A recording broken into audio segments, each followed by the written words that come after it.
The San Francisco 49ers have found themselves at the center of a brewing controversy, sparked by new cornerback Jack Jones' comments about the quarterback position and specifically about Brock Purdy.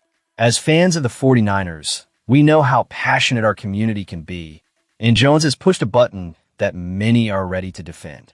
So, where are you watching from today, and what are your thoughts on Jones' remarks? In a recent appearance on the Caps Off podcast, Jones attempted to make a point about the complexity of the quarterback position, suggesting that with the right system and talent, it could be made more straightforward. Using Purdy as an example, he echoed sentiments previously expressed by former NFL quarterback Cam Newton, who labeled Purdy as a game manager rather than a true difference maker. This characterization has sparked backlash among fans and analysts alike, who see Purdy as a significant player in his own right.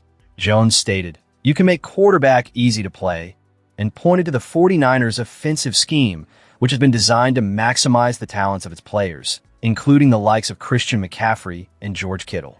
He made the argument that handing off the ball to McCaffrey numerous times or dumping it off to Kittle could inflate Purdy's stats, leading to the perception that he hasn't done much of substance. It's a bold claim and one that many die-hard fans of the 49ers will vehemently contest. Purdy, now entering his 5th season in the NFL, has indeed faced a narrative that questions his capabilities. Last season, despite battling a turf toe injury that limited him to just 9 games, he managed to guide the 49ers into the playoffs, demonstrating resilience and leadership. The organization's decision to make him one of the highest-paid players in the league reflects their unwavering confidence in him as their franchise quarterback.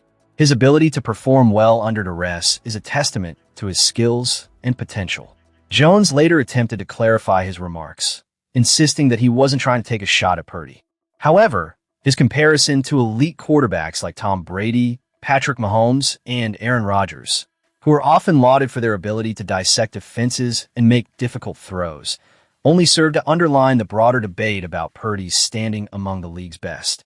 The crux of Jones' argument seems to suggest that while a quarterback can benefit from a favorable system, the same can't be said for cornerbacks, a position that requires a different kind of skill set, resilience, and instinct. This is where the conversation gets interesting.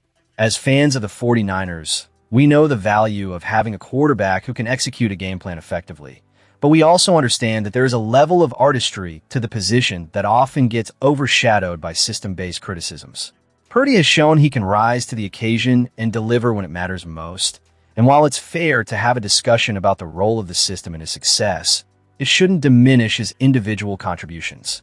Jones' comments have ignited a firestorm of debate among fans, with many rallying behind Purdy and defending his performance. It's a classic case of the system quarterback debate that tends to rear its head regularly in the NFL, but let's not forget the nuances involved. Purdy's journey has been anything but ordinary, and he deserves recognition for his accomplishments, especially in a league where the margin for error is razor thin.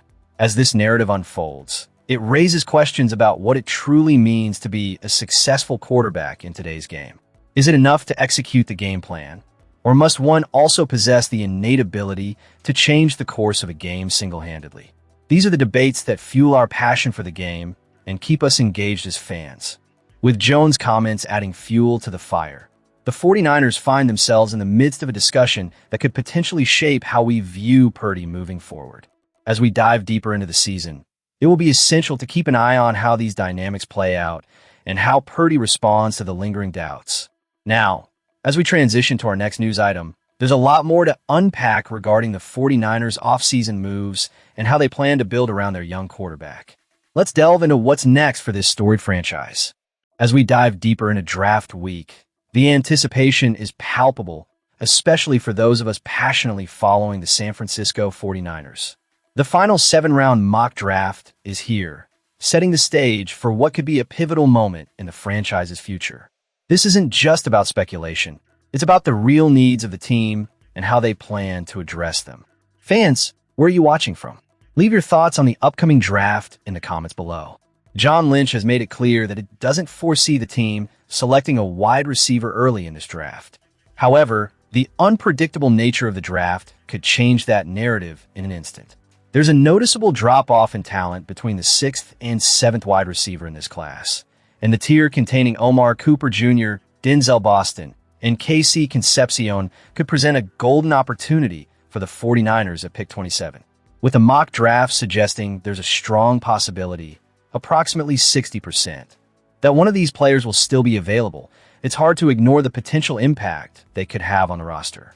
Concepcion stands out as a fantastic fit, and with the odds leaning in the 49ers' favor, it would be wise for the team to consider him. But let's shift gears to a more pressing need, the edge rusher position. While the first round may not yield the best fit, there are promising options that could drop into the second round. A player like Dennis Sutton could be exactly what the 49ers are looking for. His athleticism combined with a diverse set of pass rush moves makes him an intriguing prospect who could bolster the defense significantly. The trenches are where games are won, and the 49ers have a history of prioritizing this area in the draft. Additionally, looking at the interior line, McClellan presents another opportunity to enhance the depth of the defensive front. Pairing him with C.J. West could create a formidable four-man rotation alongside Alfred Collins and Osa Odigizwa. This kind of strategic reinforcement is essential for maintaining the defensive strength and flexibility that has become a hallmark of this franchise. The 49ers are also exploring versatile players like Daniels, who visited the team recently. His ability to play multiple roles, blending linebacker and safety traits, could be a game changer. Imagine him stepping in and taking some dime snaps, allowing players like Dre Greenlaw to focus on their primary roles without overextending themselves. This type of depth is crucial, especially as the season wears on. Then there's Harkey, another pre-draft visitor whose skill set could fit well into the team's plans. Despite not having the foot speed to lock down a tackle position, his run-blocking prowess could translate effectively to guard. If the 49ers see something they like during workouts, don't be surprised if he's added to the left guard competition. Lastly, we must keep an eye on Raridon. He's a solid blocker with untapped potential as a pass catcher. In the short term, he could challenge Luke Farrell for playing time, while in the long run, he could be groomed as a successor to George Kittle. This kind of foresight is critical for a team that prides itself on strong tight end play. The draft is just around the corner, and the stakes are high. The decisions made in the next few days could shape the 49ers' trajectory for years to come. As we await the results, let's keep the conversation going. What do you think about the potential picks? How do you feel about the team strategies? Share your thoughts, and let's gear up for what promises to be an exciting draft. Now, let's move on to the next segment of our analysis. The San Francisco 49ers are gearing up for a pivotal 2026 NFL draft, and the buzz around their potential safety selection is heating up. With 6 picks at their disposal, who will they target to bolster their secondary? Fans, where are you watching from? Drop your thoughts in the comments. Who do you think should be the 49ers' priority? Let's dive into some intriguing prospects. First up is MC Neil Warren, a player that could dramatically impact the 49ers' defense right from the start. The challenge? There's only a 22% chance he remains available by the time San Francisco picks at 27. If he does slip, it's hard to envision the front office passing on such an explosive talent. Warren's size and skill set could fill a critical gap in the secondary, and his potential to start immediately makes him an enticing option. Then we have Halsey, who perfectly embodies what the 49ers need in the second round. He combines size and physicality with impressive ball skills, aligning seamlessly with Raheem Morris's defensive scheme. The fact that he could step in and contribute right away is a massive plus for a team looking to win now, while staying competitive for the future. Now, let's talk about Smith, a free safety with a unique skill set. He excels in the center field role thanks to his speed and intelligence. However, the concern is his tackling ability, which isn't quite up to par. Fortunately, the 49ers already possess players like Malik Mustafa and Jair Brown, who are more physical. If they draft Smith, they might be able to shift one of those players into the box, creating a more balanced and effective secondary. On the other end of the spectrum, we have Thomas, who thrives on physicality and isn't afraid to lay a hit. His tackling prowess is commendable, but his limited range suggests he would primarily operate in the box throughout his career. Still, if he can contribute in dime packages as a rookie, he could provide valuable depth and versatility, making a fourth-round selection worthwhile. Let's not overlook Payne, who also projects to be a box safety. He's a massive presence on the field, and while he may not hit as hard as Thomas, he shows more fluidity in coverage. His role would be similar, but his ability to adapt could make him a solid option in various defensive schemes.